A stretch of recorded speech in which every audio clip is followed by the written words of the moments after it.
Welcome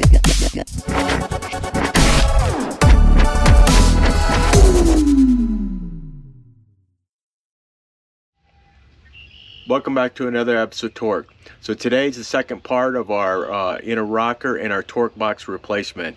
There's a little bit of differences between the aftermarket and then the original inner rockers. There are some differences with the torque box as well. So I'll show you a little bit of those differences, and with that, let's go ahead and head out to the barn and get to work.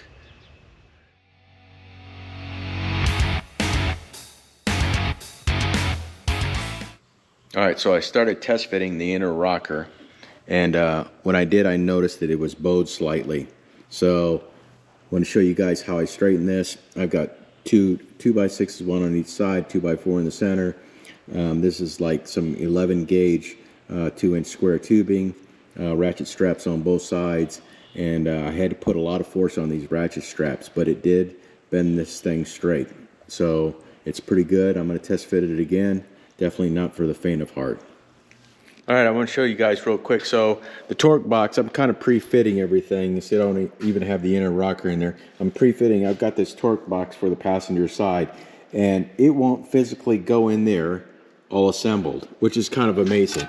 There's just not enough room to get in here. You can get it close, but it will not fit in. It's because of this lip down here. You've got that large lip down below. You can see how much that's overhanging. So what you have to do is actually cut it apart. So I'm gonna go ahead and cut all these tack welds, which I've done most of them.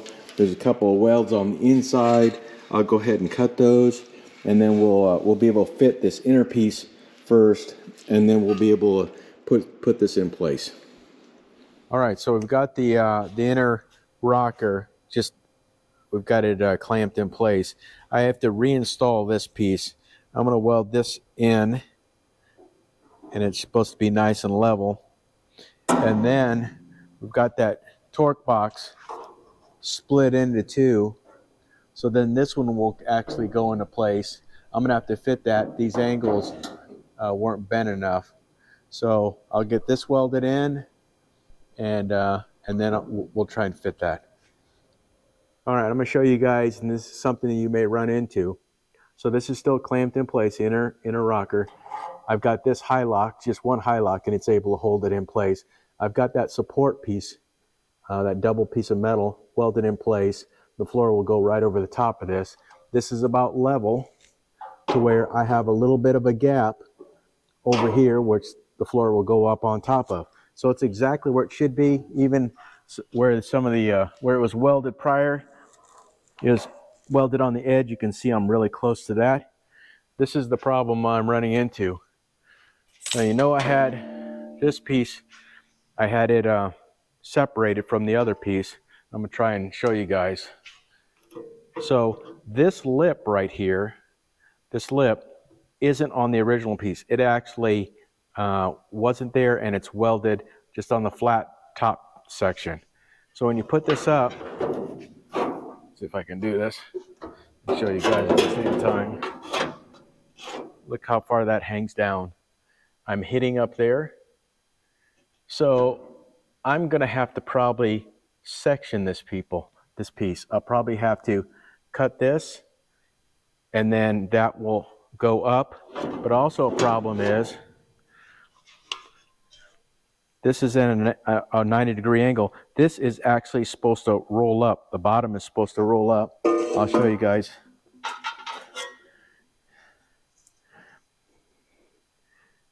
There's the section. It actually starts to go up. It's rusted pretty bad, but you can see that it's actually bent up.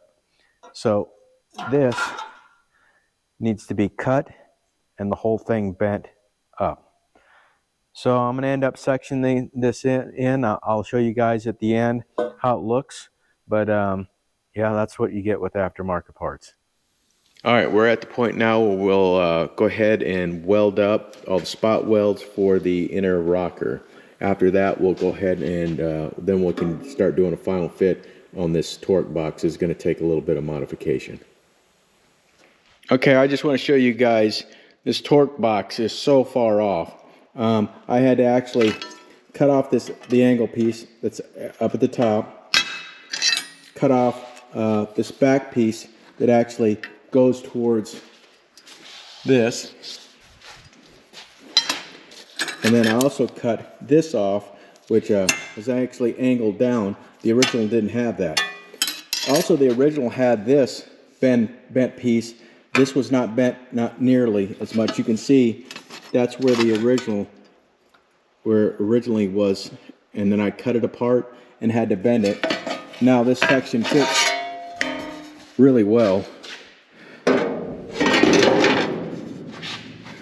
So now I will add this top piece and get the correct angle. I'll cut that angle piece and weld that on, and I can show you from the bottom that actually goes up against the bottom of the inner rocker, and then this will get pressed up to the frame. So it's a lot more work than I thought it would be. If you're afraid of fabrication, I would definitely stay away from this. This is going to take a lot of welding, and it's taken me several hours to get it to this point. All right, so I'll show you. I've already started welding in this this angle piece back on. I'll get that all smoothed out. It'll look good as new. This this angled piece that goes up on top, I actually changed the angle of it, and now it fits perfect on there. I had to mark the back side, hard to get to, so what I did is sprayed with it sitting in place, sprayed a little bit of black paint in. It gave me a perfect line. So I'll have to cut that out. That's going to give me that angle right there, and then I'll get that tacked in. We'll pull this back off, put it all in it, weld through primer, and then install it all, weld up this forward piece of the torque box as well. Okay, so now you can see what I'm talking about. I got the angle right on this. I tacked this in, it's clamped up. It's got a little bit of a gap on it, but I'll be able to clamp on it or put a screw through there and draw it tight and then weld it up.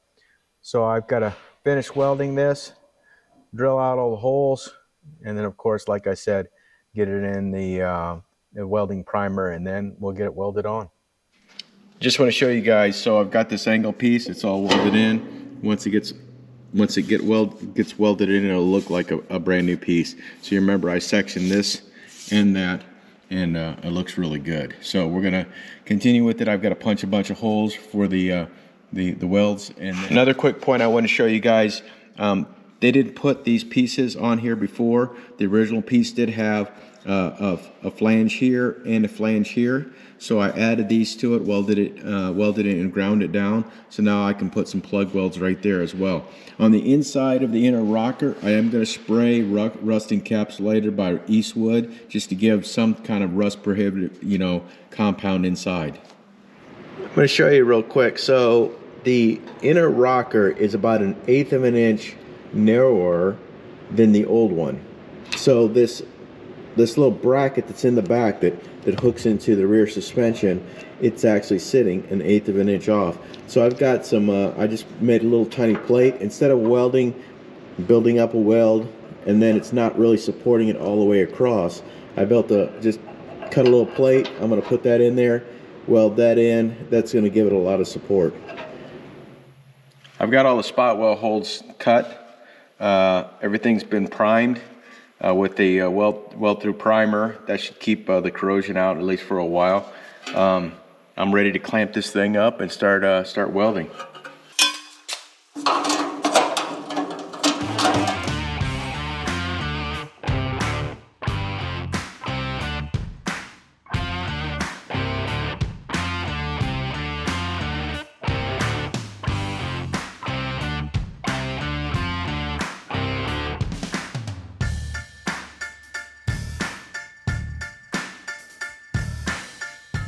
We are completing the installation of the torque box and the inner rocker on this Mustang. I want to show you, besides spot welds, I also edge weld everywhere, just because this is going to receive a lot of torque and stress, and we're putting a higher horsepower motor in. I just wanted to make sure that it wasn't going to come loose at all. On this inner rocker, remember this thing was a little bit different. It actually sat 1/4 inch taller. I had to shave that down. It is now level with the outer rocker. So going inside, this bevel that they have on the inner rocker is not supposed to go all the way down. As you can actually see, they stopped that at the back side of the doorway. So when you put like your support on, which I'll do next, you have to add a little piece of metal there. I added some there as well. I actually TIG weld that to get a little bit better penetration. So that will complete everything on that inner rocker. The next step is actually to go to the floors. I will replace this section of floor, and then we'll go to the quarter panel and the inner and outer wheelhouse. So that about wraps it up for this video. So I hope you guys enjoy the video. I hope you learned something, and I hope to see you on another episode of Torqued.